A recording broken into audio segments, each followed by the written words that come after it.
In many ways, if you're looking at Nike history, there, of course, e-commerce is world class. The supply chain, when it comes down to digital, is also world class. But it is also a company that has persistence, right? So the result that we just saw right away, right now, is not just a one-off effort, but it really takes them 10 years to scale up that direct-to-consumer channel. And this is why I think Nike, alongside with Lululemon, really distinguished themselves according to our ranking to the rest of the apparel brands. Howard, you would have looked at Adidas when you saw Nike and you looked at Lululemon and that and thought, it's just not cutting it at the moment. And we know Casper Rorsted is falling on his metaphorical sword over at Adidas. I love both brands. I've grown up with both brands. My family was involved with both brands. Why is Adidas doing so badly but Nike so well at the moment?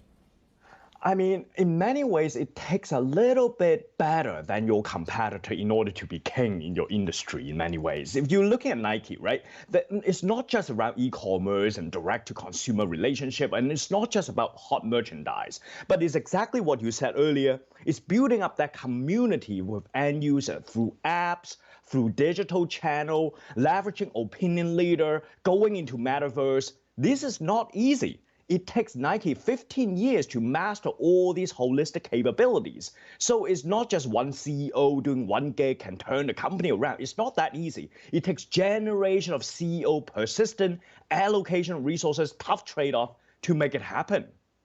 Howard, I'm going to carry on this vein because there's other things I want to talk about. But then there are pitfalls of building up a brand and having exclusive brands, and then suddenly people thinking, actually, I don't need this brand. And Peloton is a great example of that as well. You've talked about Lululemon. We've got brands like Gymshark and Sweaty Betty in the UK, which kind of occupy a similar echelon as Lululemon. But Peloton is a warning for a lot of people. You can have a brilliant quality product as well, but if suddenly it becomes superfluous or the competition get their act together, it can be very troubling.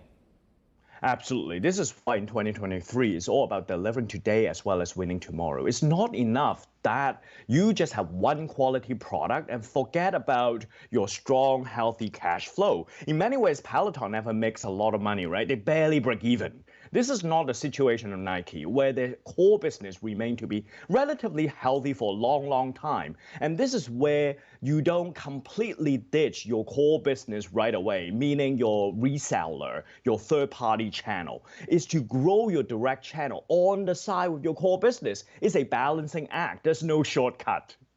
Professor, you might have heard Steve and I having a conversation about who will go in to be the boss of Twitter. And I know this wasn't on your brief this morning, but given your role as Professor of Management and Innovation, I'd be fascinated to know what you think the best road to turning around Twitter is at this point, because you've got a product and a brand that doesn't seem to have a great business model.